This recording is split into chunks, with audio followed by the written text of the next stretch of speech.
The first mention of 3I divided by Atlas did not come with the blare of alarms or the certainty of doom. Instead, it arrived quietly, buried within the dry technical language of astronomical bulletins that only a handful of people on Earth bothered to read.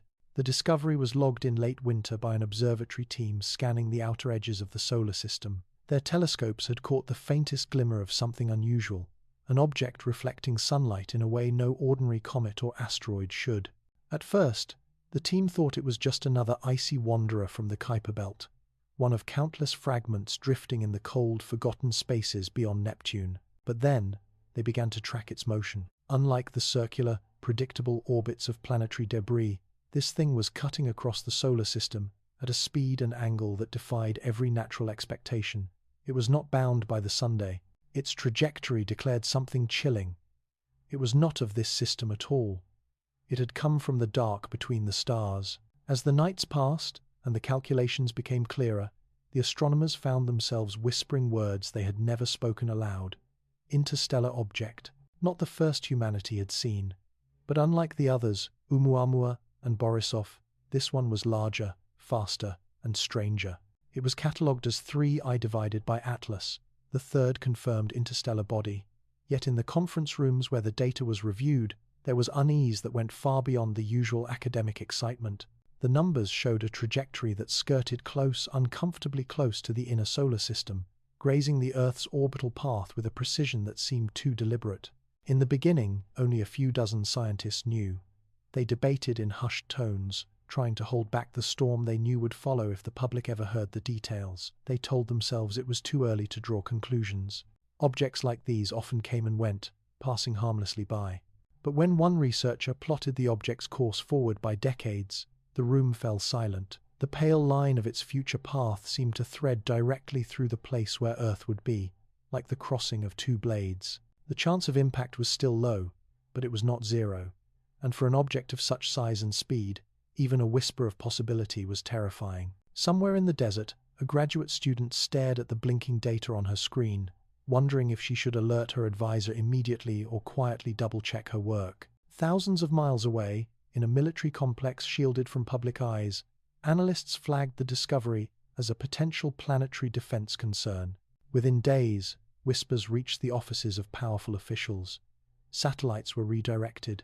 More telescopes locked onto the intruder. The object's reflection wavered faintly on their screens like a taunt, a reminder that the universe could still surprise humanity in the cruelest of ways. There was no press release, no announcement, just a growing sense of dread among those who understood what they were seeing. They called it Atlas, after the survey telescope that first spotted it, but the name took on darker meanings in the minds of those who feared its destiny. In ancient myth, Atlas was condemned to carry the heavens upon his shoulders. What if this new Atlas carried the weight of Earth's destruction? Night after night, more observatories confirmed the data. The object was real. It was enormous, far larger than Oumuamua, with estimates stretching into kilometers of length. Its surface gleamed strangely, as if metal and stone were woven together. And though its path was still distant, the velocity with which it cut through the system meant that any attempt to deflect it, should the need arise, would be nearly impossible. The cold fact became unavoidable. Earth was now under the watch of something ancient, alien, and mercilessly indifferent. The story of 3I divided by Atlas was only just beginning, but already it carried the weight of nightmares. Scientists who had spent lifetimes studying the skies now felt their stomachs twist when they looked up. The visitor had come from the void, and in its silence, it seemed to whisper a question no one dared answer. What will you do when I arrive? The first true wave of unease did not come from the stars themselves, but from the people sworn to interpret them. In conference calls across different time zones, the astronomers tasked with monitoring 3I divided by Atlas began to share more than numbers. They shared a feeling, an instinct born not from speculation but from the precision of data that refused to be tamed. The trajectory did not waver. No matter how many times they recalibrated their instruments, ran the simulations again, or accounted for gravitational nudges from the planets, the same unsettling curve appeared. It was not a direct strike, at least not yet, but the closeness was enough to seed dread. In the back rooms of research centers, unredacted documents circulated, stamped with bold warnings. At first, they were only marked internal use only, But soon the headers changed to restricted access. Certain passages were blacked out even for those who had originally written them. Analysts noted non-zero risk of planetary intersection in clipped clinical tones that betrayed no emotion. But between themselves, in late-night emails and encrypted chats, they admitted their fear. This was not a harmless traveler. This was something to watch with clenched teeth. The public, of course, remained blissfully unaware. News outlets reported little beyond vague mentions of a newly discovered interstellar object. They recycled old headlines about Oumuamua, painting 3I divided by Atlas as just another curiosity. No one outside the inner circle of experts was given reason to think otherwise. Yet beneath the surface, cracks were forming. A graduate student at a European observatory leaked a few frames of raw imagery to a colleague overseas. Within weeks, whispers began to spread through small online communities that specialized in following astronomical anomalies. To them, the numbers didn't lie. The object wasn't merely passing by, it was cutting through. And then came the first leaked report. It appeared anonymously on a hidden forum, presented as a scanned document with most of its identifying marks stripped away. The report contained figures and orbital projections that hinted at a possible near-Earth encounter within the century. The images were blurred, the words at times illegible, but they carried enough weight to spark fear among those who stumbled across them. Some dismissed it as a hoax, another piece of science fiction masquerading as fact. Others, however, recognized the cadence of true technical writing, the familiar structure of data tables and hazard assessments. They knew what they were looking at, and it frightened them. Governments moved quickly to suppress the spread. Posts were deleted, forums shut down, users silenced under vague warnings of national security violations. But it was too late. The idea had already slipped into the world, like a toxin in the bloodstream. People began to ask questions on social media. Small at first, then louder. Why was an object as large as Atlas being mentioned so rarely in the mainstream press? Why were scientists reluctant to give interviews about its path? Why did images vanish from public databases only days after being posted? Inside the walls of power, officials debated how much to reveal. A faction argued that secrecy was the only way to prevent panic. Another faction warned that suppression would breed mistrust and hysteria when the truth inevitably emerged. The tension grew so severe that some researchers resigned quietly, unwilling to be complicit in what they considered a betrayal of public trust. Others doubled down, believing that humanity was not ready to face the cold arithmetic of the stars. But the silence did not still the fear, it sharpened it. Those who knew, or thought they knew, began to imagine the worst. They imagined the sky splitting open, oceans rising, cities vanishing. They whispered of extinction events, of ancient cataclysms buried in the fossil record, and wondered if humanity was about to join them. The object itself remained silent, gliding steadily toward the heart of the solar system, but the people watching it grew restless. By spring, a handful of newspapers caught the scent of something bigger. An investigative journalist in South America published an article titled "The Rock That Frightens the Silence," citing unnamed sources who spoke of suppressed data and manipulated projections. The piece was quickly buried beneath denials and fact-checks, but it resonated with a small, curious audience. They began to look deeper, pulling at the threads of secrecy. The more they pulled, the more frayed the veil became. And so, the shadows of fear spread not because the object had changed, but because the truth around it was being hidden. It is not the silence of the stars that terrifies, but the silence of those who know them best. The people closest to the discovery had begun to see 3I divided by Atlas, not as a passing visitor, but as a messenger, carrying something humanity was not yet prepared to hear. It began with a rumor about a misfiled tape. An intern at a Midwestern observatory, tasked with digitizing old magnetic reels, found a box mislabeled with a weather project code from the 1980 seconds. Inside was a neat stack of cassettes wrapped in brittle plastic, and an index card stamped with the emblem of a defunct government program. She might have shelved it and moved on, if not for a name scrawled in pencil along the edge: Dr. A. Kadal, a radio astronomer known for a controversial paper that had vanished from citation lists almost as soon as it appeared. The intern mentioned it in a group chat shared by volunteers and grad students who had already been trading whispers about 3I divided by Atlas. Within a day, 2 members of the group showed up in person with a portable deck and a conviction that history had left clues for those willing to listen. They threaded the tape and waited. The first hiss of audio was a breath from another century, and then a voice Cadell's calm, exacting, reciting spectra and timestamps. He described a transient object recorded briefly on a winter night in 1987, a glint moving too quickly across the radio field, leaving behind a comb of narrowband tones. The team had dismissed it then as a reflection from a spy satellite, but Cadell had not been satisfied. He spoke about a second observation, years later, when a different telescope caught a minute phase shift in a signal thought to be cosmic background noise. In his notes, he connected these anomalies with a hypothesis he never managed to publish: that every few decades, the inner system was skimmed by something not bound to the sun, something that left a fingerprint in the archives and then slipped away. The intern sent the audio to her advisor. Her advisor sent it to an old colleague in Chile. The colleague remembered a crate in a basement beneath the Atacama Array, where logbooks from the 1,990 seconds gathered dust. When the books were opened, the entries read like the diary of an era that had not yet learned to listen for interstellar travelers. There were sketches of waveforms, corrections scrawled in red pencil, and angry marginalia about instrument glitches. Yet several pages, circled and starred, described a luminous object with inconsistent albedo, observed for 3 nights before cloud cover erased it from memory. The coordinates were jotted with care, and when a young postdoc punched them into modern software, the plotted path brushed a familiar region of space. The 1-3I divided by Atlas was now cutting through. News of the finds traveled like contraband. The graduate student in the desert, the same one who had stared at blinking data and wondered whether to tell anyone, spent a sleepless week combing online repositories, requesting access to declassified satellite catalogs and writing search scripts to trawl the great forgotten ocean of astrophysical noise. She found other hints. A 1,973 balloon experiment that recorded a spike in high-energy particles on a day when no solar flare had been reported.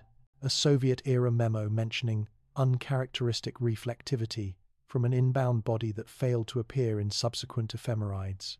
Each note was a shard, too small to define the mirror, yet together they began to suggest a shape. By the time the investigative journalist heard about the tapes, the story had become less about a single object and more about a pattern of erasure. He arranged clandestine meetings with retired technicians who wore the guarded expressions of people who had signed promises long ago and still felt bound by them. One remembered a late-night call ordering that a line of data be reprocessed until a spike vanished. Another described a visit from a polite man with no badge who photographed every page of a lab notebook and returned it a week later with 3 pages missing. These were not proof, the journalist knew, but they were smoke, and smoke has a way of tracing back to heat. The astronomers closest to 3I divided by Atlas began cross-referencing the old anomalies with present measurements. A pattern emerged. Each historical blip coincided with a geometry that would place an interstellar object on a trajectory just outside Earth's orbit, a glancing pass, each time as if something had approached the inner system with a deliberate avoidance of direct confrontation. But this time, the orbital mechanics were less forgiving. Jupiter's position, Earth's own precession, the slight drift of the ecliptic over decades, small changes had tightened the weave of the solar system's gravitational net. The projected line of 3I divided by Atlas threaded that net differently, less an avoidance than a brush of knuckles along the blue marble's cheek. As these connections were drawn, resistance sharpened. Archive requests were denied on the grounds of budget constraints. Servers storing digitized logs went offline for maintenance. A well-known planetary scientist who publicly questioned the official risk assessments found her grant review delayed pending compliance checks. None of it proved anything by itself, yet to those watching closely, the obstructions felt coordinated, like sand poured into the gears of curiosity. The effect was paradoxical.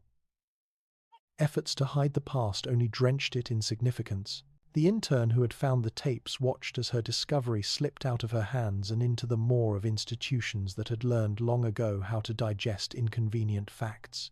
But she was not alone. The grad student in the desert wrote a careful memo that threaded the line between accusation and evidence, attaching plots that showed the eerie harmony of decades-old readings with the present course of 3I divided by Atlas. She sent it to a small list of people she trusted, and one of them sent it to someone who did not deserve that trust. Within days, a sanitized version of her analysis appeared on a government dashboard, stripped of the language that implied intent, sanitized of words like pattern and recurrence. Yet the unsanitized version continued to pass hand to hand, screen to screen, voice to voice. It told a different story, one in which humanity's instruments had been noticing something for a very long time, and choosing, or being made, not to see it.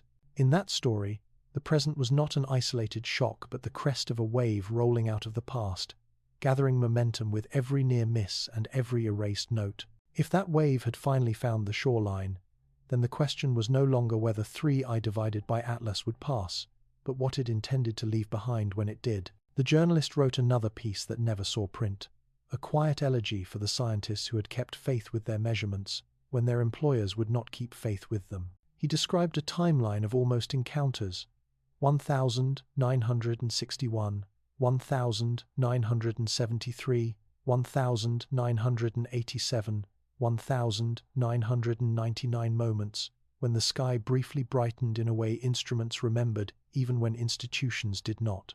The editorial board killed it and asked for something less speculative. He kept the draft anyway, stored in a folder named after a myth.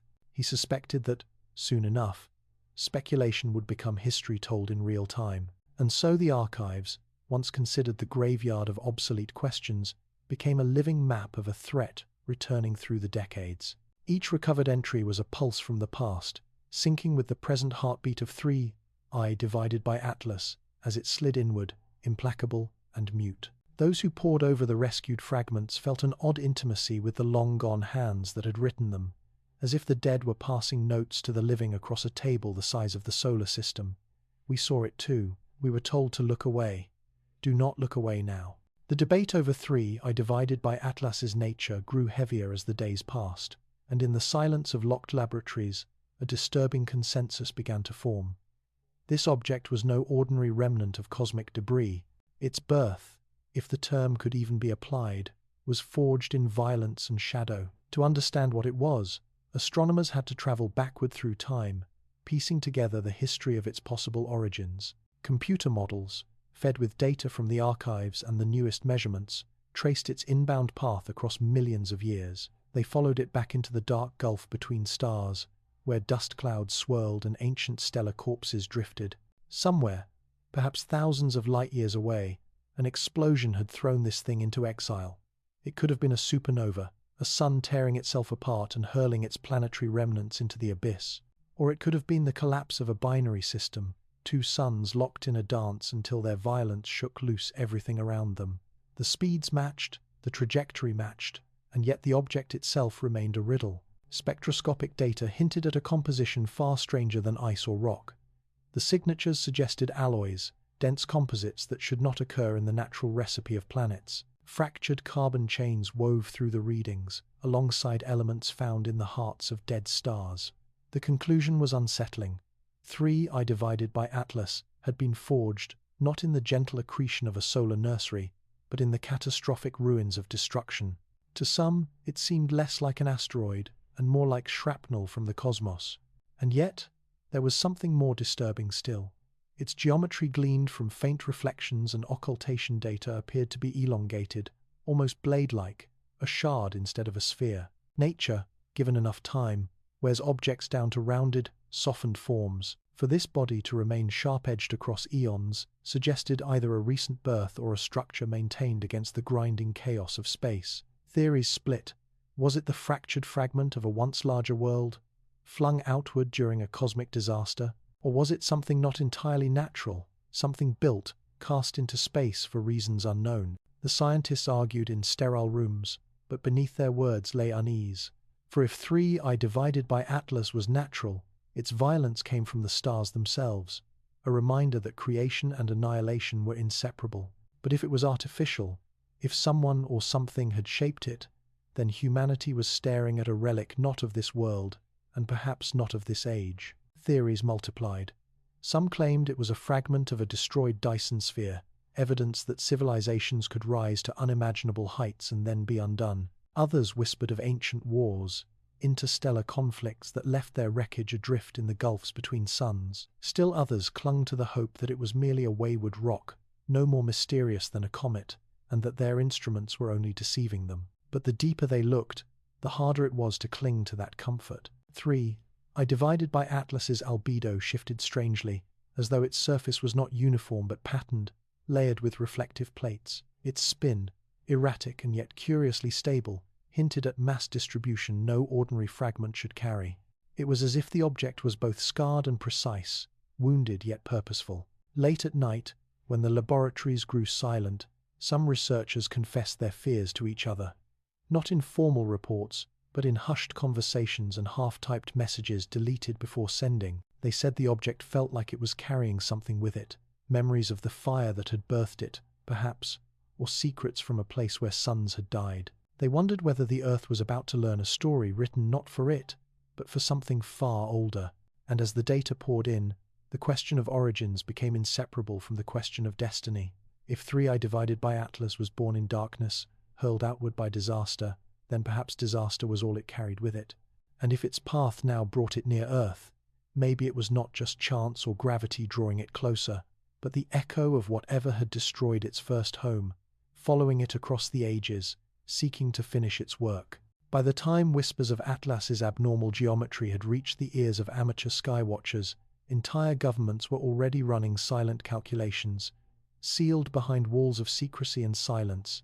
In the polished glass towers of intelligence headquarters and the concrete labyrinths of military bunkers, the object had moved from an academic curiosity to a classified threat assessment. Its designation, once a catalogued number buried in astronomical databases, now sat in bold on interagency briefs stamped with urgent crimson ink. Committees convened under fluorescent lights, their participants summoned without explanation and told to leave their phones at the door. Charts were projected onto screens, showing Atlas's velocity, its shifting light curve, its approach vectors. What unsettled the officials most was not simply the chance, however slim, of impact. It was the uncertainty. Atlas was too big, too fast, and too anomalous to be dismissed, yet too elusive to pin down with certainty. In matters of planetary defense, uncertainty was the most dangerous figure of all. A quiet directive spread through the corridors of power: monitor, contain, control. Intelligence agencies diverted satellites to track it. Telescopes were given covert instructions to focus their nights on the intruder, and supercomputers were tasked with refining its trajectory thousands of times over. Reports that should have been shared with the public were instead filed into restricted servers, accessible only to those with the right credentials. Public statements from observatories were carefully edited before release, every alarming phrase smoothed down into neutral language. And yet, the silence itself became louder than any revelation. At a university in Tokyo, a senior astronomer noticed that the data she submitted to the International Orbital Clearinghouse had been returned to her with subtle alterations, as though her measurements had been corrected without her consent. In Arizona, a graduate student refreshing a public sky survey found entire nights missing from the dataset, dates that corresponded precisely with Atlas's projected transit across the sky. Small inconsistencies, almost invisible on their own, but together they painted a picture of careful redaction. The watchers themselves began to fracture into two camps. Some believed secrecy was mercy, a way to prevent hysteria before they had more definitive answers. Others saw it as cowardice, a betrayal of the very people they were sworn to protect. But the orders remained the same: observe in silence. The public could not be trusted with the truth, not yet. There were precedents for this kind of secrecy. Old files from the Cold War told of comets mistaken for missiles, near-Earth asteroids tracked only by classified military satellites, cosmic phenomena dismissed publicly while analyzed privately in case they posed dual-use implications. But 3i divided by Atlas was larger than any of those. It was not simply a rock that might or might not hit Earth. It was an enigma, perhaps natural, perhaps not, that seemed to mock the confidence humanity had in its ability to understand the universe. Rumors of its strangeness leaked through anyway. An astronomer in Chile spoke off-record to a journalist, describing how the object's brightness changed as if it were rotating polished facets rather than irregular rock. A researcher in Canada claimed her instruments had picked up faint anomalies in the electromagnetic spectrum whenever Atlas passed through a particular region of the sky. Each of these whispers was quickly drowned out by denials, corrections, and silence. But the fact that such stories kept surfacing suggested that, despite the machinery of suppression, not every watcher was content to stay quiet. And so the object continued inward, gliding through the cold with no awareness, or perhaps no concern that an entire planet was holding its breath. In locked offices, men and women stared at screens that refreshed every few seconds with new coordinates, refining the sharpness of its inevitable passage. They were silent watchers, and yet their silence was not passive. It was weighted with fear, with responsibility, and with the faint hope that maybe, just maybe, this interstellar trespasser would do what the others had done before, slip past Earth, leaving only questions and sleepless nights in its wake. But in the dark, unspoken doubts remained. What if it did not pass by this time? What if the archives were right, that this was not the first time Earth had been brushed by something like Atlas, only the first time the orbit lined up too perfectly to ignore? In the shadows of their silence, the watchers knew the truth they could not yet tell. Whether by chance or intention, the sky itself was watching back. The first high-fidelity silhouettes arrived as a set of occultation curves, starlight blinking in patterns as 3i divided by Atlas passed in front of distant suns, carving out negative portraits of its form. The curves were jagged, not with noise but with intention, as though a hand with many knuckles had turned through the light. When the reconstruction algorithm stitched the dips together, the model that emerged looked nothing like the softened rubble of a comet. It was narrow and long, with abrupt planes and improbable edges, a shard whose facets caught and released light in a cadence that matched no known tumbling body. In conference rooms where the watchers met, people sat forward in their chairs without knowing why. The shape felt wrong in a way that bypassed calculation and went straight to instinct, like walking into a room and realizing the furniture had been moved while you slept. Radar would have settled the matter if Atlas had been closer, but the object kept its distance from Earth's strongest beams, slipping along a corridor of geometry that yielded only whispers. Still, enough photons bounced to suggest a surface alternating between high reflectivity and velvet dark, a chessboard of albedo that shifted with the spin. A small group proposed a natural explanation: layers of nickel iron interleaved with carbon-rich regolith, fractured by the violence of ejection and then frozen into a blade. Another group countered that the ratios were wrong, the transitions too crisp, the reflectance curves too periodic. Nature loved chaos and rounded edges. This thing looked like it had been asked to remember straight lines. The engineers on the Planetary Defense Task Force were the first to say the word aloud in a meeting. Artificial. They said it with reluctance, aware of the history that comes bundled with such claims: false alarms, career-ending derision, the gravity well of wishful thinking that can pull even good minds off course. But the numbers did not care about reputations, and the model's planes continued to hold. An analyst rotated the object on a screen, and lines of specular flare chased each other along its length like quiet lightning. There were grooves, or at least parallel valleys, cut at regular intervals. If they were fractures, they were suspiciously uniform. If they were design, then the sky had not simply thrown a rock at humanity, but something that remembered a blueprint. Outside the sealed rooms, the public narrative clung to meteoritic metaphors and caution. Inside, the tone shifted. Hardware proposals multiplied. By static radar experiments, long baseline interferometry from paired telescopes, a piggyback camera on a Venus mission to steal a few frames in the ultraviolet while it flew past. The goal was no longer merely to refine the trajectory. It was to catch the object in a light that would betray its secrets. But logistics, budget cycles, launch windows, thermal limits were old stone walls around a field on fire. Every plan looked elegant on a slide and fragile in reality. One night, a junior analyst discovered a curious resonance in the tumble. The spin rate, previously modeled as chaotic, appeared to lock to a ratio when the object crossed certain heliocentric longitudes, as if subtle torques were being welcomed instead of resisted. Yorp effects, sunlight, nudging, asymmetrical bodies could, in theory, do this, but the lock was too clean, arriving like a practiced breath at the same point each rotation. When the analyst presented the finding, the room went quiet in a way that had become familiar. Not the hush of awe, but the pause, people wrapped around a thought they were not ready to own. If the spin was being managed by geometry, then geometry had been chosen with purpose. Meanwhile, observations from a small telescope array in the Indian Ocean added a further insult to common sense. During one occultation, the starlight did not simply dim and recover. It dimmed, flashed, dimmed again, a three-step pulse inconsistent with a single rigid silhouette. The team proposed a hypothesis of nested panels or protrusions, perhaps debris traveling with the main body. The alternative that components had moved was recorded in a private note and never spoken in public. Another group suggested micromoons, gravel trailing in a weak gravitational leash.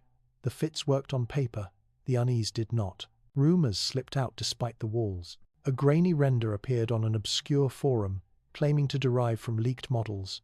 A dark spike veined with silver seams, an organ pipe of emptiness running along its length. Most dismissed it as artwork.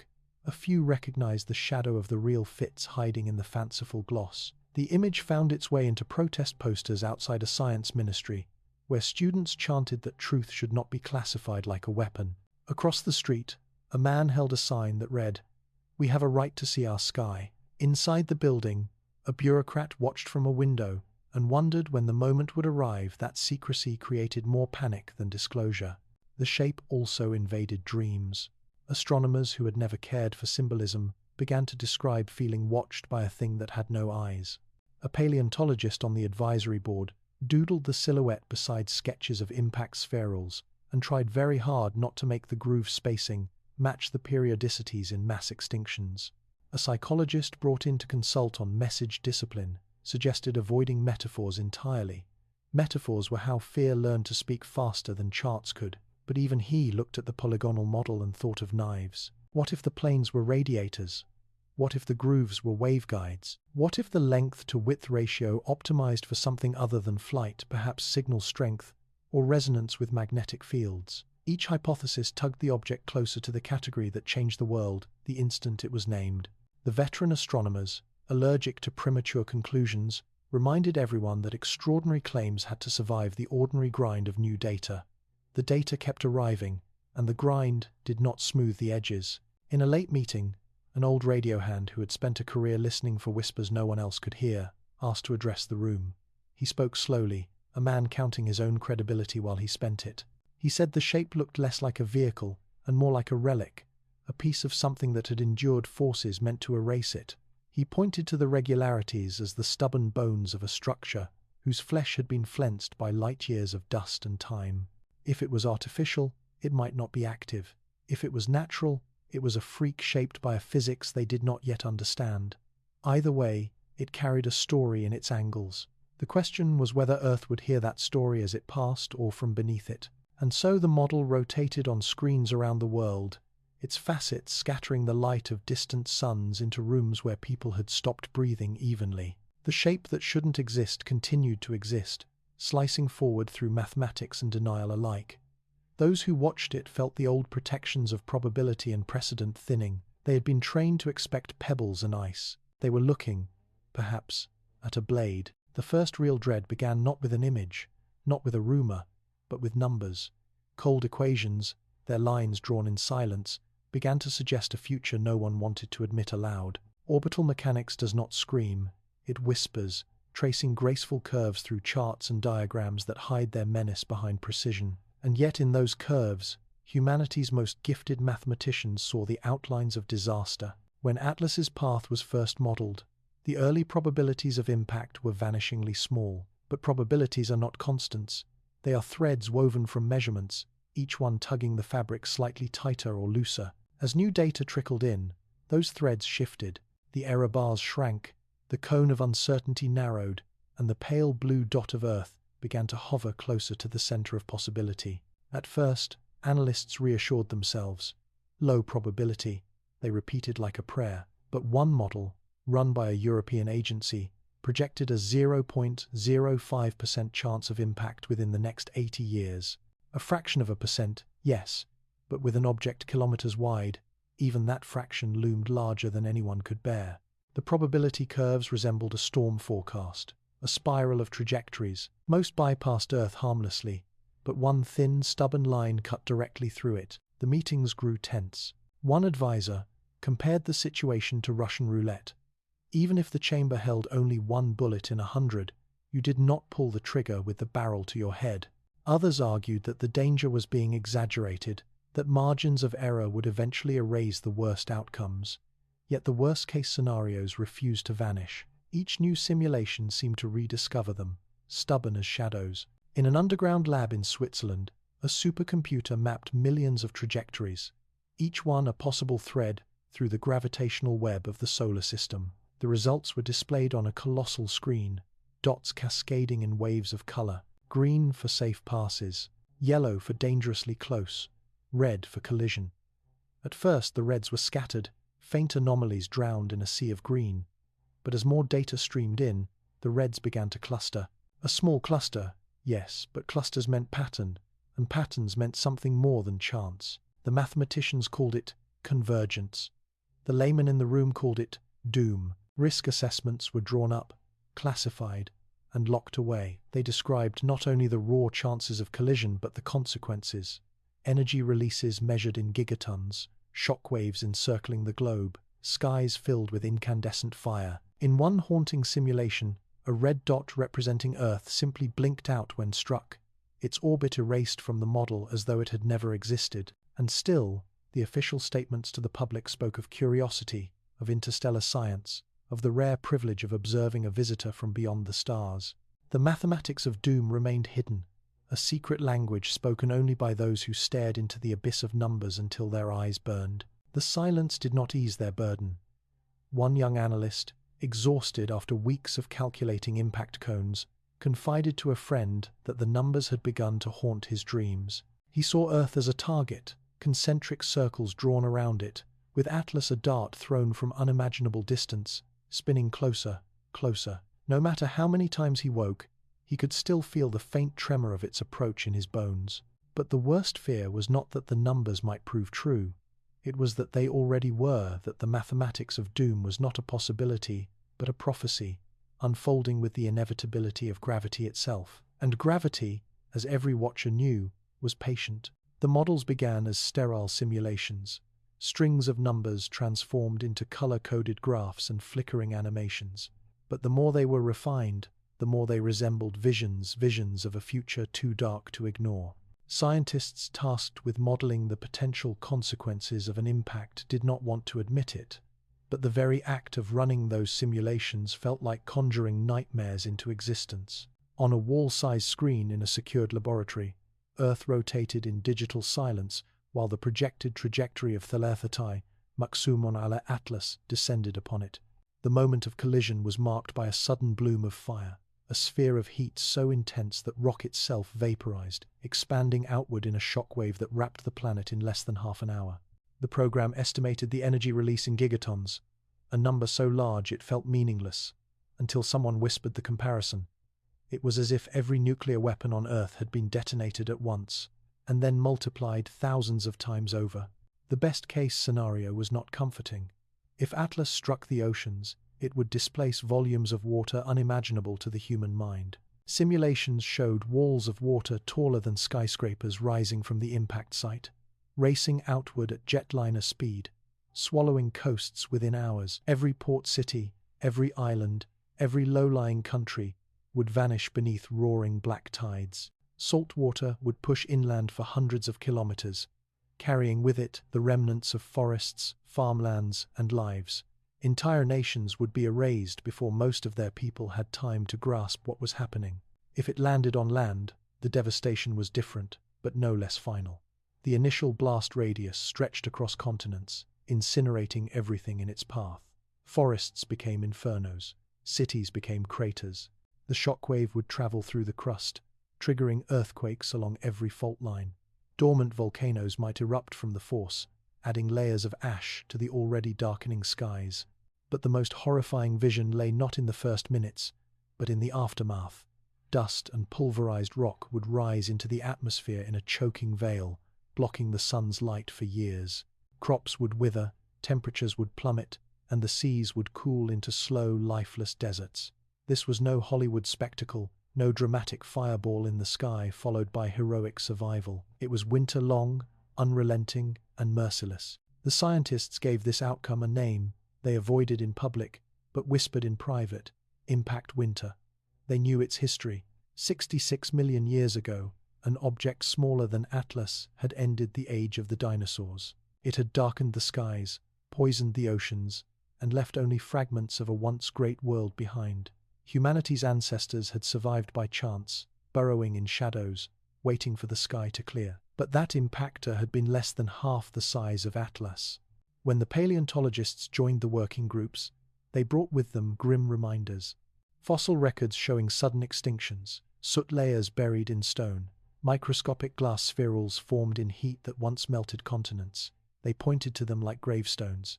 And then they turned back to the simulations, pointing out that Thalatha I, Maksumo ala Atlas's trajectory, if it intersected Earth, would create a scar so vast that the word extinction seemed almost too small.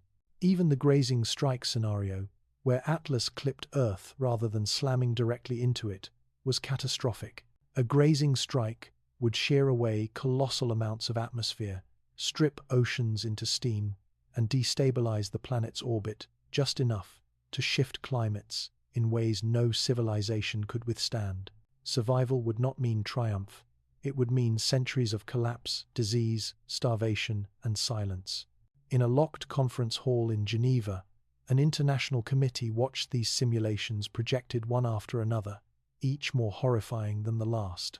Some officials sat rigid and pale, others scribbled notes with shaking hands. At the end of the session, no one spoke for several minutes. The silence was not simply shock, it was recognition. Recognition that if these nightmares became reality, there would be no shelter strong enough, no vault deep enough, no wealth powerful enough to stand apart from the ruin. And yet the simulations were only probabilities, only possibilities painted in light. The scientists emphasized this again and again. We do not know if it will strike, but uncertainty brought no comfort. For when the scale of destruction is measured not in battles lost or cities burned, but in the annihilation of the world itself, even a whisper of chance is enough to unmake sleep. And so, the nightmares lingered, etched into the minds of those who saw them. They were not shown to the public, not yet, but those who knew could not look at the sky in the same way again. They could not watch the stars without imagining fire, water, ash, and the long silence of a world undone. The ocean had always been Earth's shield and its grave. It swallowed meteorites every year, small fragments from space that hissed and vanished beneath its surface without notice. But when the simulations turned to the scenario of 3I, divided by Atlas striking water, the shield became the very stage of catastrophe. The scale was almost impossible to comprehend. Billions of tons of mass slamming into the sea at speeds so great that physics itself seemed to buckle under the strain. In the models, the impact did not look like water anymore. The moment Atlas struck, the ocean behaved as though it were solid stone. A wall of superheated vapor and plasma exploded outward, tearing a wound hundreds of kilometers wide into the surface of the planet. The sea lifted into the sky as if gravity had been reversed, an entire ocean's worth of fury hurled upward into boiling clouds. And then the collapse came, a vengeance of unimaginable force. From that wound, waves were born, not the waves of storms or even tsunamis known from history, but walls of water taller than mountains. The simulations measured them at nearly 2 kilometers high near the impact zone, tapering down to hundreds of meters as they spread outward across the globe. They moved not with the speed of wind, but with the momentum of mass, racing faster than any ship could ever outrun. No coastline would be spared. Islands would be erased in minutes. Continental shores would be broken like sandcastles before a tide. The nightmare scenarios played out again and again on screens in secret chambers. One showed New York swallowed whole in less than an hour after the initial impact. The skyscrapers reduced to reefs for a sea that should not have been there. Another showed Tokyo's skyline buckling beneath waves that poured inland as far as the mountains. In South America, the Amazon basin became a temporary ocean, its forests drowned beneath waters that would take centuries to recede. Even nations deep in the interior were not safe. Rivers became conduits, amplifying the surge, carrying the sea into places that had never known it. The psychological weight of this possibility was heavier than even the firestorm scenarios. Fire and shockwaves were terrifying, but they were sudden. The ocean's vengeance was slow, deliberate, creeping across maps that had once been the stable foundation of human civilization. Coastlines, where most of humanity lived and thrived, became death zones. Every fishing village, every trading port, every sprawling megacity by the sea, the very arteries of global commerce and culture would vanish beneath the black tide. And there was more. The heat of the impact would boil untold trillions of gallons of seawater into the atmosphere, loading it with salt, steam, and chemical toxins. Storms would form like nothing Earth had ever seen. cyclones fed by oceans ripped apart, hurricanes that would rage across continents long after the first waves had subsided. Rain would fall acidic, tainted by vaporized minerals and ash, scarring soil and poisoning reservoirs. The seas themselves, disrupted by sudden upheaval, could collapse into stagnation, circulation currents breaking down as salt and temperature gradients shattered. Marine life, already fragile from centuries of human exploitation, would vanish almost overnight. The oceans would awaken only to become barren graves. For those who studied the ocean, this scenario was perhaps the most chilling of all. Marine scientists, sailors, coastal dwellers, they knew intimately the quiet, patient power of water. They had seen tsunamis born from earthquakes kill tens of thousands. They understood that what was being modeled here was beyond any precedent, an end not just to cities but to entire cultures tied to the sea. The Pacific Islands, the Caribbean, Southeast Asia, all would simply cease to exist. And in the simulations, the strangest detail of all was silence. After the initial impact, after the roar of the first waves, the world was shown wrapped in an eerie stillness. Satellites simulated, circling above, displayed a planet cloaked in clouds, its once familiar blue marred by dark swirls of vapor and ash. The seas had awakened, but in their awakening they had unmade the fragile balance of life. The committees who watched these models began to argue in new tones. Some insisted that such scenarios should never be revealed to the public, that panic would tear nations apart long before Atlas arrived. Others argued that hiding it was worse, that silence was a betrayal when billions of lives might be at stake. But above their voices, the ocean roared, its simulated walls of water rising again and again on the screens, leaving behind only the ghostly outlines of drowned continents. In the end, the ocean was both executioner and mourner in these projections, bearing witness to the scale of destruction that humanity could not truly grasp until it saw the water moving inland in impossible waves. Atlas, if it struck the sea, would not simply destroy cities, it would rewrite the very shape of Earth. When the simulations turned from oceans to land, the tone of the rooms where they were shown grew colder still. For if the seas could drown humanity in waves, the land could burn it alive. An impact of 3I divided by Atlas upon solid ground was not merely a strike, it was a furnace opening across the face of the Earth, a firestorm unlike anything civilization had ever endured. In the models, the point of collision glowed white-hot, its energy pouring into the crust with the fury of 1,000 volcanoes erupting at once. The very air above it ignited, superheated to temperatures that turned stone into liquid and sand into glass.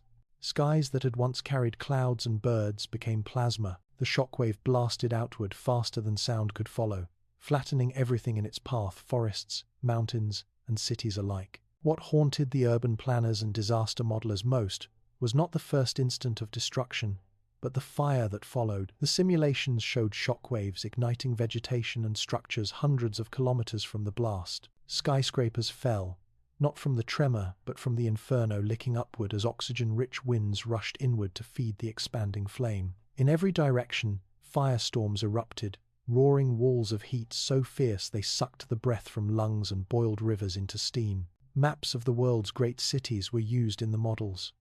New York, with its canyons of steel and glass, became an oven where entire districts melted into slag. London, with centuries of history layered in stone, was reduced in minutes to a black scar of smoke. Cairo's streets were swallowed in a single wave of flame, its ancient monuments cracked and tumbled like toys. In Beijing, roads once clogged with traffic burned into glowing veins, their asphalt fusing into hardened sheets. And yet, it was not only the cities at ground zero that were doomed. Firestorms did not respect borders. Winds, driven by the violence of impact, carried flames across vast stretches of land. Countries hundreds of kilometers away found themselves alight, forests turning into torches, croplands smoldering into wastelands. Entire regions could vanish in days, reduced not by the strike itself, but by the relentless spread of fire. The models also revealed another horror. The skies themselves would ignite. Tiny particles of ejecta hurled into the atmosphere would burn as they fell back down, a global rain of incandescent sparks. The Earth, for a brief and terrible time, would seem wrapped in fire from both above and below. Night would not exist, only a false, hellish daylight in which shadows danced not from the sun but from a planet set aflame by its own wound. Urban collapse extended beyond physical destruction. Economists and sociologists, brought in to assess secondary consequences, spoke of cascading failures. With ports destroyed and infrastructure gone, food supply chains would end in days. Hospitals, if not already burned, would choke with the wounded. Electricity grids would collapse, water systems would fail, and communications would vanish into static. Cities that survived the first blow would still fall within weeks to chaos, starvation, and disease. And still, the fire would spread. Forests that had stood for millennia, rainforests that had sheltered species older than humanity itself, would burn until nothing remained but ash drifting across the oceans. The carbon released would choke the atmosphere, amplifying the darkness already spreading from dust and smoke. Humanity's greatest monuments, its most beloved landmarks, would be stripped of meaning, their stones melted, their histories erased in the glare of impact fire. In one particularly grim model, a strike in Central Asia sent shockwaves across the steppe, igniting wildfires that merged into a continent-wide inferno. From orbit, the Earth looked less like a living world and more like a burning coal adrift in space. And once the fires died, there was no green to return. The soil was poisoned, the air thick with toxins, the climate shifted toward a long winter. The committee members watching these scenarios stopped asking questions by the end. They simply stared at the images, their silence heavier than any words. To see cities, symbols of human achievement, of art, culture, and memory, reduced so quickly to ash, was to be reminded of fragility, of the thin veil separating civilization from nothingness. When the projections ended, the scientists emphasized once more, these were possibilities, not certainties. But the images had already done their work. The people in the room would never again look at their cities with the same pride. For in the shadow of 3i divided by Atlas, all cities seemed temporary, fragile candles waiting for a wind that might already be on its way. Long before 3i divided by Atlas crossed humanity's telescopes, Earth itself had been writing warnings into stone. The pale layers of chalk cliffs, the soot bands hidden deep within sedimentary rock, the fossilized remains of creatures that once ruled land and sea, all of them spoke of a cycle of ruin. To paleontologists invited into the secret councils of Atlas, the object was not a novelty from beyond the stars, but a mirror held up to the past, reflecting eras of devastation humanity had only barely come to understand. The most haunting comparison was the Chicxulub impact, 66 million years ago. An asteroid, smaller than Atlas by significant measure, had struck the Yucatan Peninsula, releasing energy billions of times greater than any weapon humans would ever create. The immediate destruction was unfathomable. Forests burned, tsunamis washed across continents, skies filled with ejecta that dimmed the Sunday. In the aftermath, 75% of life on Earth vanished, including the dinosaurs that had ruled for over 150 million years. The only survivors were those who could burrow, fly, or hide from the cold that followed. As the paleontologists explained these events to their colleagues in astronomy and physics, their voices trembled not with excitement but with dread. They brought fossil samples, tiny ammonites whose populations had collapsed instantly in the geological record, fern spores that dominated after the impact as forests regrew from ash, teeth from mammals that had suddenly multiplied once their reptilian rivals were gone. The story written in stone was clear. Extinction was not hypothetical, it was precedent. And Chicxulub was not alone. Deeper layers of Earth's history revealed other cataclysms. The Permian-Triassic extinction, 252 million years ago, when more than 90% of species vanished, had long been debated. Some argued it was volcanism, others climate shifts, but evidence of extraterrestrial impacts persisted in shocked quartz and iridium anomalies, signatures of cosmic collisions. Even the relatively small Tunguska event of 1908, though it struck a remote Siberian forest, flattened 2,000 square kilometers of trees, and reminded modern humanity that the sky could still fall. The more they spoke, the more silence filled the rooms. The astronomers knew their models were terrifying. The paleontologists knew their fossils confirmed those terrors. The rock record was not abstract data, but graves, mass burials of species that had once thrived, now frozen mid-breath in stone. To imagine Atlas striking Earth was not to imagine a new story, but the repetition of an old one, written this time over cities instead of jungles. One paleontologist, graying and weary from decades of studying extinction layers, put it most bluntly during a closed session: Atlas is a time machine. If it hits, we already know the ending. We've seen it before more than once. His words hung in the air like the dust clouds that had ended the Cretaceous. For some, the echoes of extinction carried a strange, almost spiritual weight. Humanity was the first species to both recognize its own fragility and to discover the very agent of its possible undoing. Dinosaurs had no telescopes. Trilobites had no warning systems. But humans, unique in their intellect, now faced the same fate with eyes wide open. The knowledge was both a gift and a curse. Outside those closed chambers, public discourse still treated Atlas as a curiosity. News anchors smiled as they compared it to Oumuamua, a harmless traveler. But behind closed doors, the experts whispered of reset events and biological bottlenecks.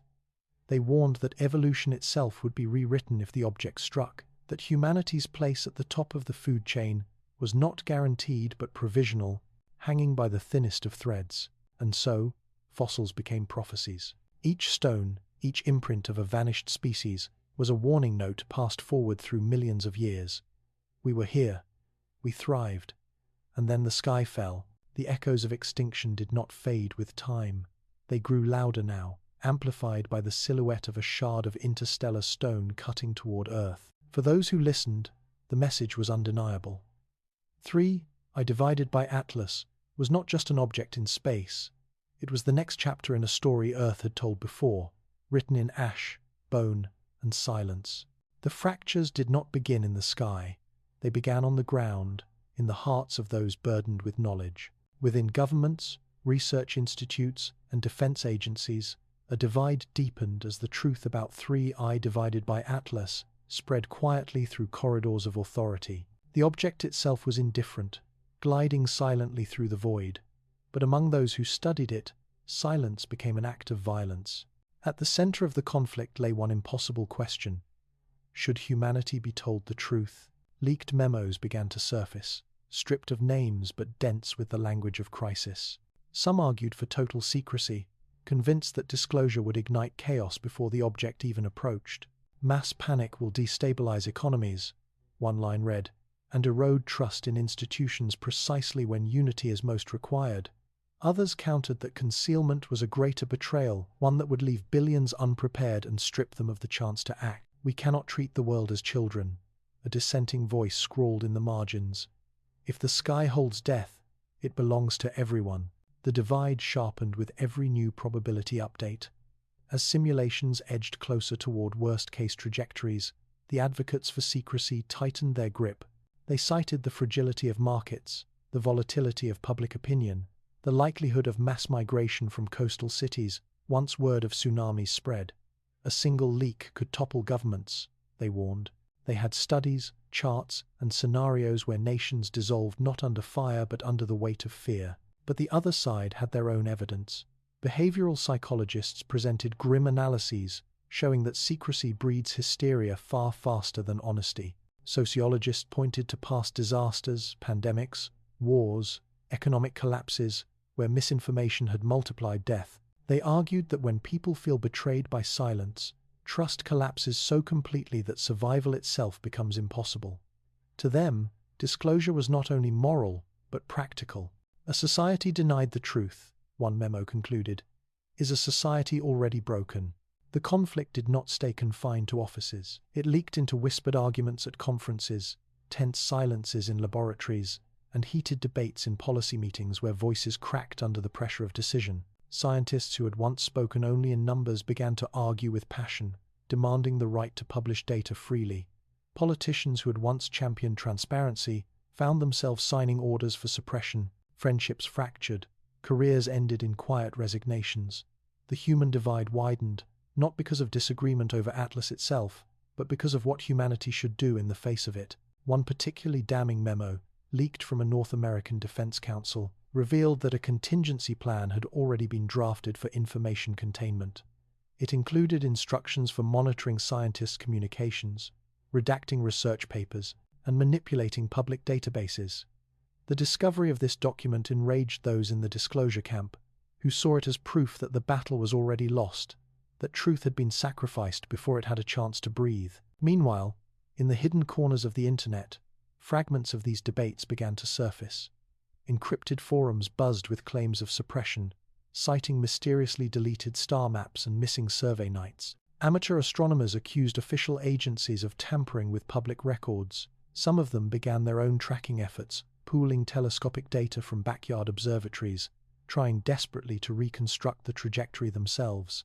They did not have the computing power of nations, but they had something just as dangerous to the secrecy camp: determination. The disclosure advocates took quiet comfort in these amateurs. If the truth could not pass through official channels, it might seep upward from the ground, undeniable by sheer volume. But the secrecy camp responded with new countermeasures: legal threats, takedowns, accusations of conspiracy. The struggle, once hidden in locked rooms, now threatened to spill into the public eye. And through it all, Atlas continued its approach, indifferent to the human divide beneath. It did not care for memos, or leaks, or arguments. Yet in its silence, it was forcing humanity to confront a truth it had long ignored: that survival is not only a matter of science or power, but of trust. Those who watched the divide grow wider wondered which would come first: the impact of the object, or the impact of humanity tearing itself apart over the weight of truth. It began as static, a faint, flickering noise that appeared on spectrograms late at night when observatories turned their instruments toward the corridor of sky, 3I divided by Atlas occupied. At first, the astronomers dismissed it as interference, cosmic background, satellite leakage, the endless chatter of Earth's own machines bleeding into the heavens. But then, patterns emerged. The signals were not continuous. They arrived in bursts, narrowband and precise, timed at intervals that seemed to correspond with Atlas's spin. Each burst was faint, barely scraping above the noise floor, but too regular to dismiss. At one facility in Chile, an intern processing the data flagged the sequence as non-random possible artificial source. Her supervisor told her not to include that phrasing in the official report. Instead, the language was softened to unusual narrowband anomaly, origin uncertain. But astronomers are trained to notice repetition, and the repetition here was unmistakable. Observatories on different continents, with different equipment, picked up the same whispers at the same celestial coordinates. The signals carried no obvious message, no language, no modulation that could be decoded, but they shared a haunting clarity, as if something far older than human technology had left a fingerprint in the void. The disclosure camp seized on the data immediately. If these signals are truly associated with Atlas, one physicist argued in a leaked correspondence, then we are not looking at a simple interstellar rock, we are looking at an artifact. But the secrecy camp countered with dismissals. Interference, they insisted. Coincidence, confirmation bias. They pointed out that Earth's own satellites often produced reflections that mimicked narrowband signals. They warned against hysteria, against turning a crisis into science fiction. And yet, the whispers persisted. One particularly chilling sequence recorded by a radio array in South Africa showed pulses grouped in threes, with spacing that mirrored prime numbers. When the data was quietly circulated among trusted colleagues, it triggered old, half-forbidden conversations about the possibility of communication, deliberate or otherwise. Was Atlas transmitting, or was the object itself resonating, a relic still humming with the echoes of its violent birth? The military grew interested. Defense satellites were retasked to monitor the same bands of frequency.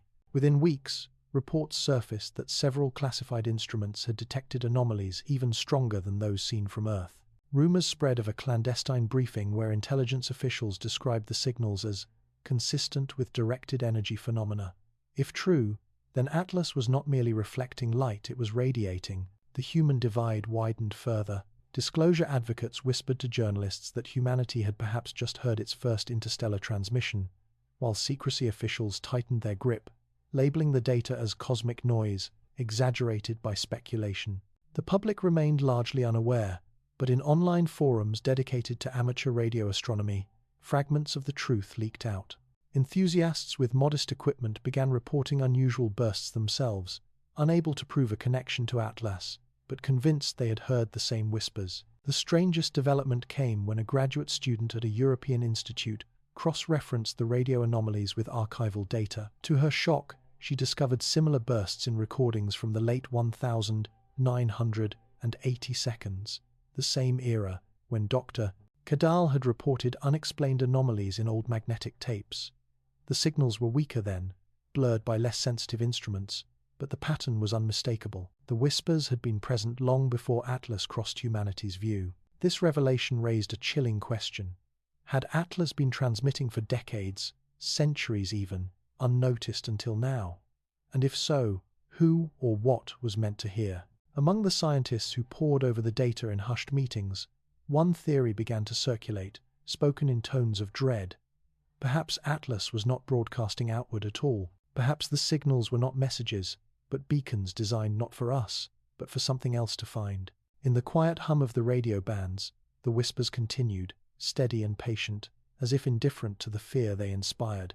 Atlas remained silent to the naked eye, a shard of interstellar stone cutting through the dark. But in the hidden frequencies, it seemed to be speaking, and the question burned brighter than ever.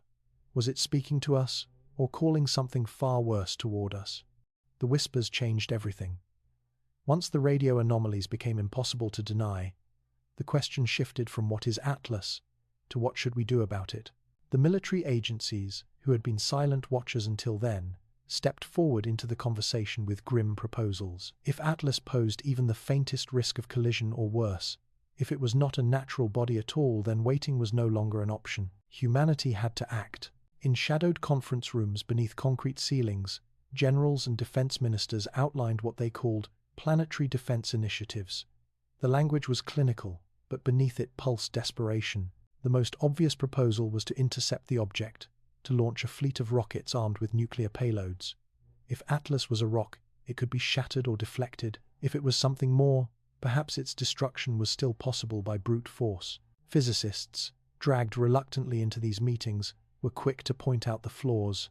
Atlas was moving too fast, faster than any natural object humanity had studied, cutting through space at tens of kilometers per second. By the time it neared Earth, the energy required to alter its path would be astronomical. Even a direct nuclear strike might only fracture it into smaller, equally deadly pieces, each one carrying destruction on a continental scale. It would be like trying to stop a rifle bullet by throwing pebbles at it, one scientist muttered. Still, the military gambit gained momentum.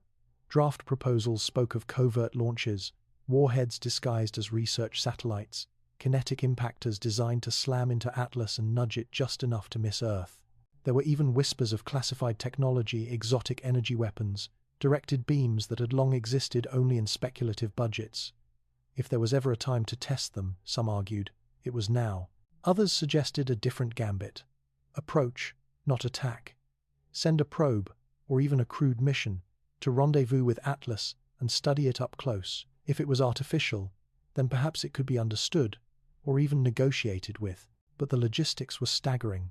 The object's speed and trajectory meant any intercept mission would require years of preparation and technological leaps beyond what humanity had achieved. Even if a mission launched tomorrow, it might arrive too late. As the debates raged, leaked memos revealed chilling scenarios considered by defense planners. One document, heavily redacted, described worst-case contingencies, in which Atlas was not only artificial but hostile. It spoke of the possibility of hidden payloads, dormant mechanisms waiting to awaken as it neared Earth. The very idea sent shudders through the committees. If that were true, then every rocket sent against it might not be a defense, but a spark that ignited something far worse. The divide between scientists and soldiers deepened.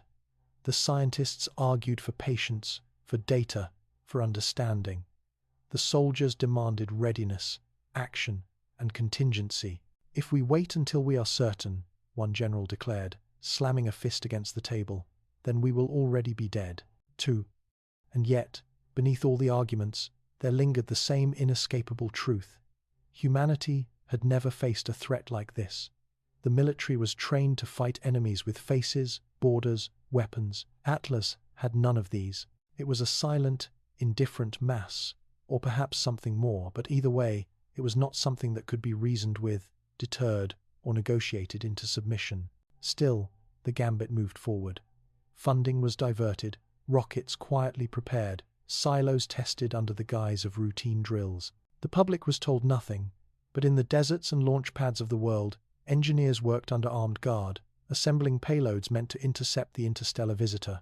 Whether they were building humanity's salvation or its final mistake, no one could yet say. The military gambit was a wager not just against Atlas, but against the very laws of the cosmos, and as plans hardened into schedules, those who opposed the secrecy felt a deeper dread that humanity's first encounter with an interstellar object of unknown origin might not be one of study, but of war. The most unsettling models were not the ones where Atlas struck Earth whole, but the ones where it shattered first. In those projections, the object did not arrive as a single spear of doom, but as a storm of fragments, each a dagger of fire that would ignite the skies. The phrase, "skies that burn," appeared in an internal report, later struck through by a censor's red pen. But among those who had seen the simulations, the phrase lingered, heavy as ash. The breakup scenario began with a possibility no one could dismiss. If the military gambit succeeded, or if Atlas fractured naturally under tidal stresses as it passed nearer to the sun, then thousands of pieces would fan out across space.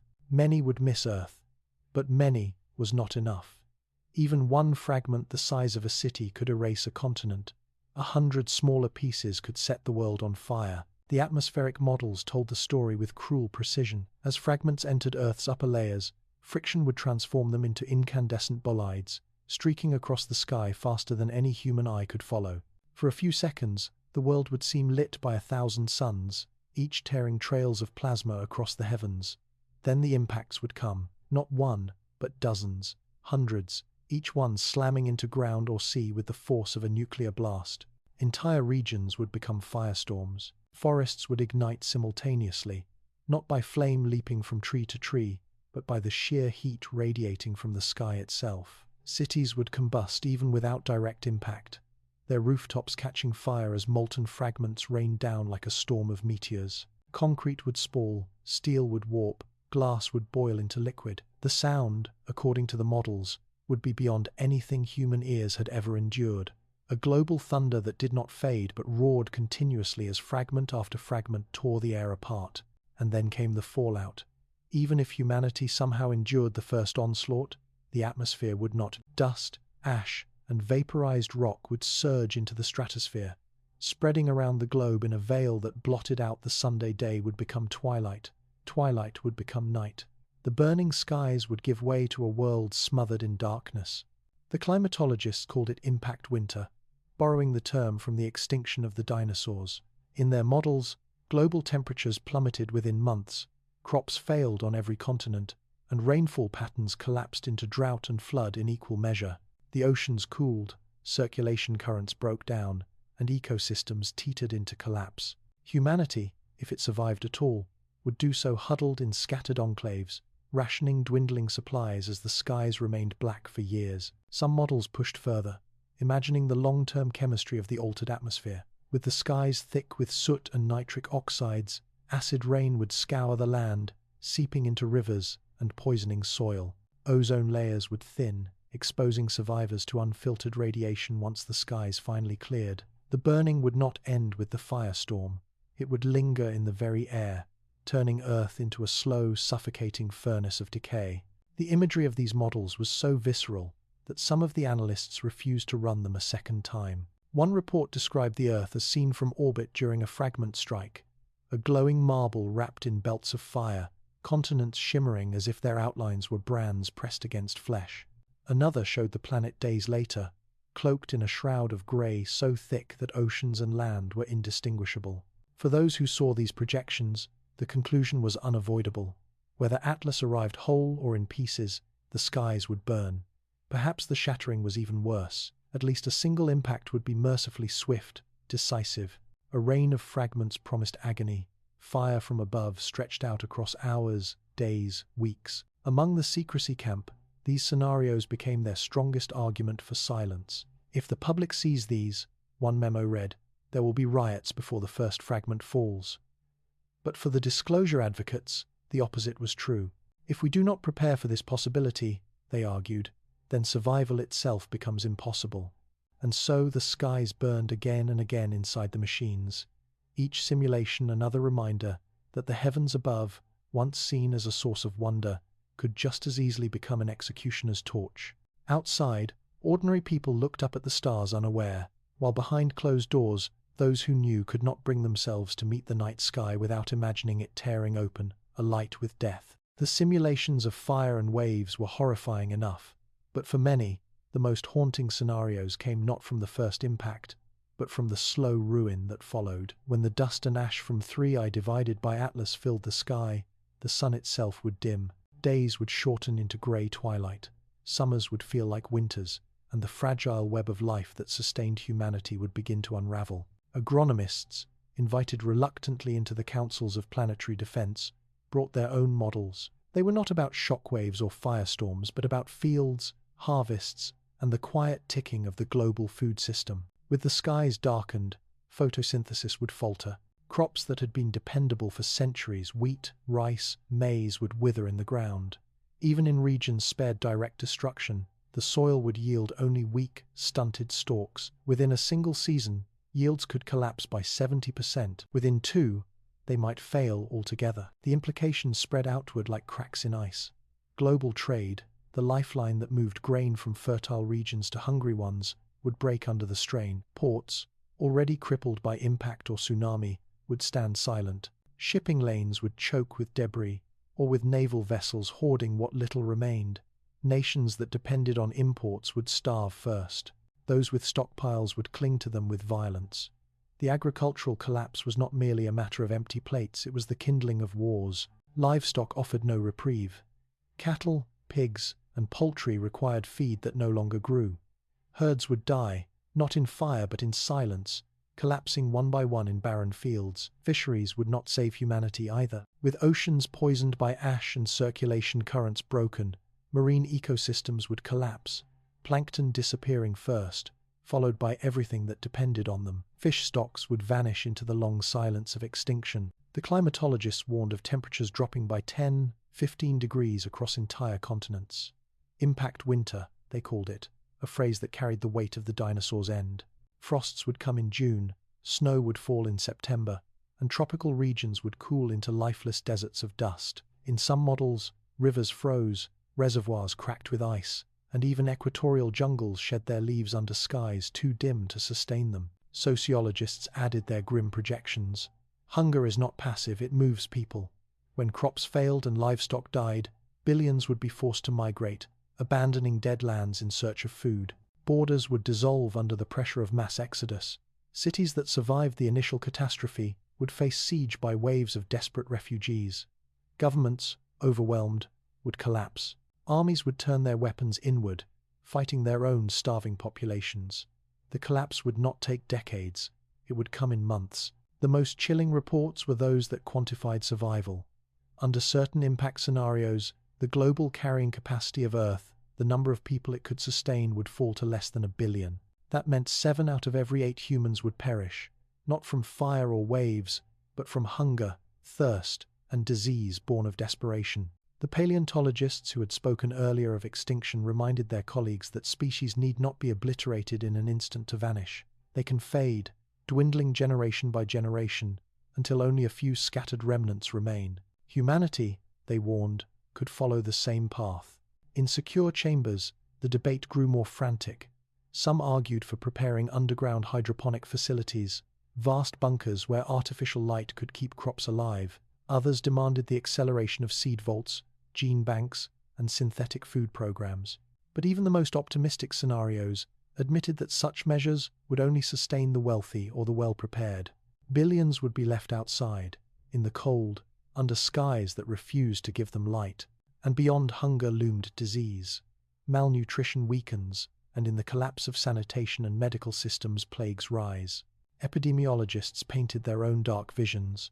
Cholera in crowded camps, influenza sweeping through weakened bodies, new pathogens emerging in a world where immune systems had no strength left. The collapse would not stop with empty fields.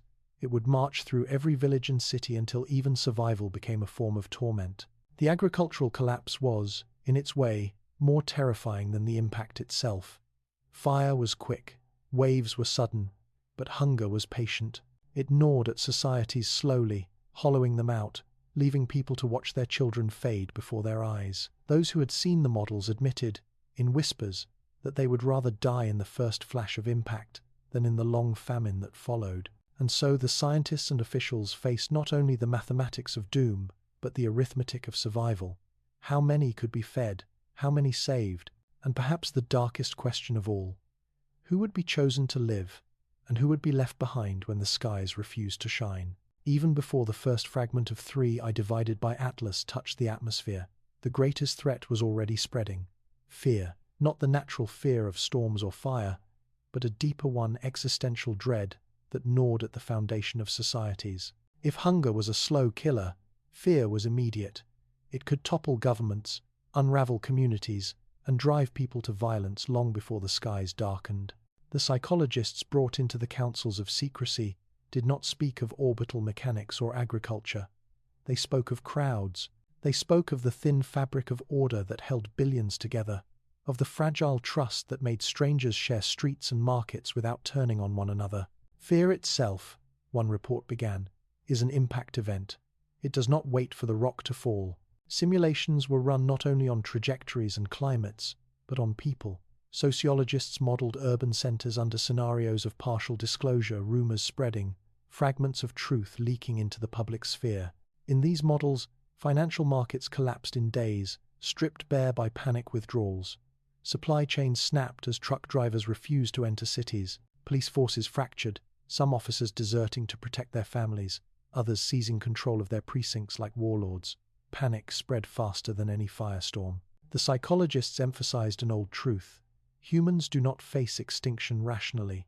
Some descend into despair, abandoning responsibilities, withdrawing into silence. Others lash outward, seeking scapegoats, turning on neighbors, or inventing conspiracies that transform terror into blame. In the shadow of Atlas, both reactions would magnify. One camp would insist that the object was a hoax, another that governments were hiding salvation, still others that it was divine judgment. And in the chaos of competing fears, unity would dissolve. Leaked reports showed governments were already preparing for this collapse of trust. Some nations drafted continuity of rule, plans that included martial law, blackouts of news media, and relocation of leadership into fortified bunkers. In one chilling memo, a defense agency described the necessity of selective silence, a euphemism for withholding not just information, but resources, from populations deemed unsalvageable. The disclosure camp read those words and felt their stomachs turn. For secrecy had not only hidden the danger, it had begun to fracture humanity from within. Outside the chambers of power, small hints of panic were already visible. Amateur astronomers, convinced that data was being suppressed, spread word of Atlas on forums and podcasts. Conspiracy groups twisted the narrative, weaving it into tales of alien invasion, government betrayal, or spiritual apocalypse. Religious movements seized upon the object as a harbinger of prophecy, their followers selling possessions and retreating to remote enclaves. Fear, once loosed, did not wait for validation. It found fuel in silence. The most harrowing simulations were not those showing fire or famine, but those that depicted ordinary people in cities, panicked and starving, collapsing into riots long before impact. Supermarkets emptied in hours. Hospitals overflowed with the injured from violence and with the sick from untreated disease. Airports became battlegrounds as millions tried to flee, though there was nowhere left to run. Roads clogged with desperate traffic, only to fall silent as fuel ran dry. The end, the psychologists warned, might not arrive from the heavens at all. It might arrive in the human mind, spreading contagion faster than any dust cloud. Once people believed survival was impossible, they would make it so by abandoning cooperation, by dismantling the fragile networks that sustained them, by turning fear into violence. And yet, there were glimpses of another possibility. In some models, small communities endured not because they had more resources, but because they trusted one another. Fear fractured large societies, but cooperation could hold small ones together. A village that shared its food survived longer than a city that hoarded it. A neighborhood that trusted its leaders endured longer than one drowned in rumor. The models hinted at a strange paradox. Survival depended less on strength than on solidarity, but solidarity was fragile. The human divide, sharpened by secrecy and whispers, had already sown mistrust. If the truth emerged too late, it might not unify humanity, it might scatter it into chaos. And so, as the object crept closer, some whispered that the real countdown was not measured in days until impact, but in the number of days society could hold together before collapsing under its own fear. In the end, the psychologist's conclusion was simple and terrible. The apocalypse might begin long before the sky falls. The public still believed that 3I divided by Atlas was decades away, a distant curiosity cutting across the outer solar system. Official statements painted it as a long-term research opportunity, something for future generations to worry about. But behind sealed doors, the truth was spreading like a contagion. The timeline was far shorter, and 0 hour might arrive within a single human lifetime. Confidential reports circulated through the highest levels of government, marked with the sharp red letters of utmost secrecy. They were filled with calculations no one wanted to read aloud. Every new observation tightened the error bars. Every refinement in trajectory ate away at the illusion of safety. What had once been probabilities stretched across centuries had narrowed into the range of decades, some projections as little as 20 years. The most chilling phrase in those reports was unrecoverable convergence. It referred to the point where the object's trajectory became so fixed that no intervention, no deflection, mission, no nuclear gambit, no technological miracle could alter it. In some models, that point had already passed. Humanity, they warned, was simply waiting for the clock to strike. Even among the secrecy camp, this truth sparked unease. Concealment had once been a strategy to prevent panic, but what if the window for meaningful action was already gone? In that case, silence was no longer protection, it was abandonment. Scientists who had spent years running cautious projections now began speaking in sharper tones, their words like knives against the calm veneer of bureaucrats. We cannot tell them it is centuries when we know it may be years, one memo read.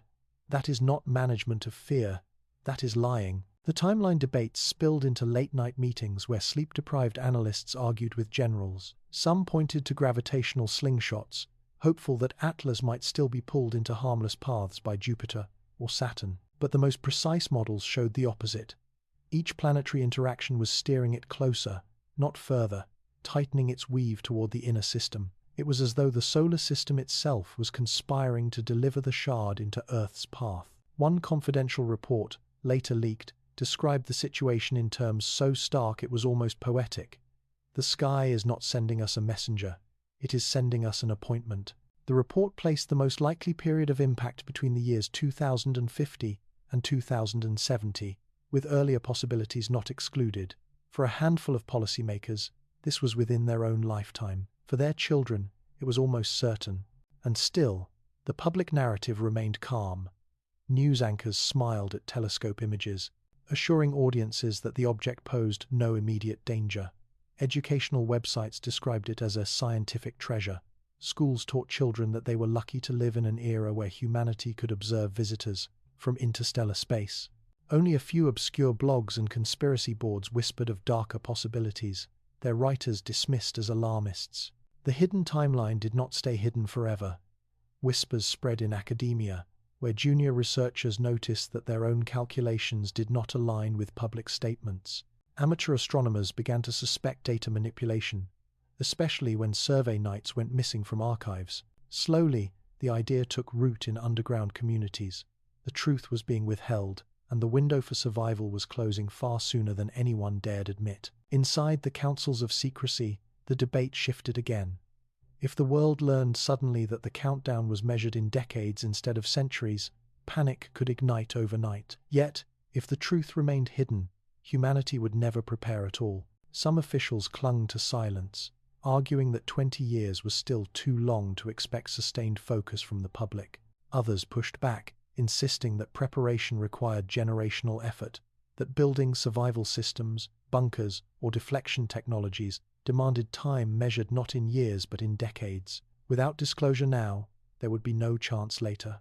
And so the divide deepened, the clock ticked, and the hidden timeline remained locked in secret reports. But those who had seen the numbers could not shake the feeling that they were living in borrowed time. They began to look at every sunrise differently, every quiet evening, every ordinary moment of life on Earth. For behind the normal rhythm of days, they could already hear the ticking of a countdown that few knew existed. 0 hour was no longer a question of if, it was a question of when, and those who held the truth in their hands feared that by the time the world learned, the answer would already be too late. The first signs did not come from telescopes or supercomputers, but from people looking up at the night sky. Farmers in the Andes swore they saw a new star lingering just above the horizon, bright and sharp where none had been before. Fishermen in the Pacific described streaks of light that cut across the heavens too slowly for meteors, too straight for satellites. At first, their reports were laughed off, chalked up to imagination or atmospheric tricks, but then the stories multiplied. Amateur astronomers began posting strange images online frames, where stars blurred into smudges, while one shard of light remained unyielding, gleaming with unnatural precision. Some photographs showed faint halos, as if the object were wrapped in a veil of mist, scattering light in spectral colors. In northern latitudes, strange auroras appeared where they should not be, shimmering red and violet, even at latitudes far from the poles. Scientists in public dismissed them as solar anomalies. Privately, they whispered that Atlas was already beginning to disturb Earth's magnetosphere. Then came the sound reports. Rural communities in South America, Africa, and Asia began describing low, rumbling tones at night, vibrations that rolled through the ground without any seismic cause. Some compared it to the droning of a massive engine, others to the growl of a thunderstorm with no lightning. Sensitive instruments confirmed unusual infrasonic activity, but the origin could not be pinned to Earth itself. "The sky is cracking," one villager said, his words carried in a shaky phone recording. "It is making a sound like the world is breathing wrong." Meteorologists noticed anomalies in cloud formations. Perfectly circular holes opened in high-altitude clouds, as though something invisible had pressed through the atmosphere. In satellite images, these formations lined up eerily with Atlas's projected path, each hole like a fingerprint stamped on the Earth's roof. The official explanations, aircraft contrails, temperature inversions rang hollow to those who compared the patterns across continents. It looked less like weather and more like pressure from above. The most unnerving reports came from airline pilots. Several flights reported instruments briefly flickering, compasses spinning, and radios crackling with bursts of static that carried no identifiable source. In one chilling account, a pilot described seeing a line of white fire far above his altitude, like glass breaking across the stars. Air traffic control logged the incident but buried it in routine paperwork. The passengers never knew. Slowly, a pattern formed. The closer Atlas drifted, the stranger the world became. Aurora, where there should be none. Lights in the sky that moved against the stars. Sounds that had no place in silence. Even animals seemed to sense it. Whales beaching themselves in record numbers. Birds abandoning migration routes. Livestock refusing to graze under certain skies. The natural world was reacting before humans could fully understand. In villages and small towns, rumors spread like wildfire. Some claimed to see cracks in the heavens, lines of light spiderwebbing across the night, as though the dome of the sky itself was fracturing. Others said they dreamed of a great blade hanging above them, gleaming silver against the void, and woke to find neighbors describing the same vision. Psychologists tried to frame it as mass hysteria, but even they admitted that something was feeding it, something external, not simply human imagination. Governments fought to keep control of the narrative, but the images were harder to suppress now. Too many phones, too many cameras, too many eyes staring upward. A viral video showed a halo of pale fire appearing suddenly over the deserts of Australia, vanishing within minutes. Another captured streaks of light converging over the Arctic Circle, like arrows aimed downward. Officials scrambled to dismiss them as space debris or optical illusions. Few believed it. Those who had seen the confidential reports knew the truth. These were not coincidences. Atlas's immense mass and velocity were already tugging at the solar system's fabric. Gravity, magnetism, and resonance were spilling outward in ways humanity had never before measured. The sky itself was straining under its passage. For ordinary people, though, it felt like something more primal. It felt like a warning. Children cried when they saw the strange lights. Elders whispered of omens, of the heavens splitting open to let judgment through. And even the skeptics, the ones who scoffed at doomsayers and conspiracies, found themselves looking up at night and wondering why the stars suddenly seemed less steady. "When the sky cracks," an old astrophysicist wrote in his journal, "we will know that time has ended. We are not waiting for impact. The impact has already begun." The closer 3i divided by Atlas drifted into the inner solar system. The sharper the divide between despair and defiance grew. For some, the object was no longer a mystery but a sentence, an interstellar blade poised above the Earth, indifferent to hope or prayer. For others, it was a summons, a challenge to face the abyss with eyes open. The question was not simply whether humanity would survive, but how it would choose to face its own ending. In the sealed bunkers where governments gathered, silence prevailed. The secrecy camp, once confident in its strategy, had grown uncertain. They had hidden the truth for so long that revealing it now might trigger the very collapse they had feared. But concealment was no longer holding. Strange skies, strange sounds, and whispered leaks were already spreading unease. People could see with their own eyes that something was wrong. To persist in silence was to admit, in the end, that those in power feared their people more than they feared the object in the sky. The disclosure advocates, worn and bitter from years of struggle, pressed harder. They argued that if this was the end, then humanity deserved to meet it together, not as a herd of blind animals driven into chaos, but as a species that had the dignity to look at the truth. "We are not children," one scientist wrote in her final report, before resigning. "We deserve to know if the sky is falling." Her words leaked, and within days they were repeated across campuses, radio shows, and street protests. The phrase became a banner: "We deserve to know." But beyond politics, ordinary people were already making their choices. In small towns, communities began to pool resources, planting underground gardens and rationing food, not because they believed they could outlast Atlas, but because survival even for a little longer felt like defiance. In cities, artists painted murals of burning skies and rising oceans, turning fear into color, testimony, and memory. Musicians wrote songs that filled the air with both mourning and hope, as though sound itself could keep the darkness at bay. Religion split into two currents: one of resignation, preaching that Atlas was judgment, the inevitable close of human arrogance; the other of renewal, claiming that if the heavens were sending a trial, then perhaps it was meant to awaken something greater within. In both, there was the same truth. The object had already become more than stone. It had become a story, and stories had the power to shape what people chose to do with their remaining time. In the laboratories, where the last data poured in, the final models grew cruelly clear. The probabilities of impact were no longer abstract but precise. Dates, years, ranges of time narrowed to windows, measured in decades, not centuries. The impact winter, the firestorms, the ocean walls, they were no longer speculative nightmares but calculated certainties in scenarios that refused to vanish.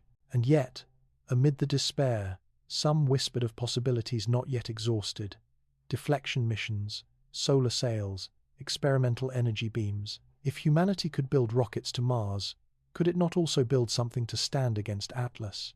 This was the crux of the final divide.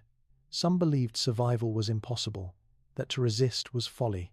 Others believed that even in failure, the attempt mattered, that to face the void with action was the only way to remain human. A young engineer summed it up best in a letter that later spread like wildfire: "If we are to end, let us end building. Let us end fighting the dark, not bowing to it."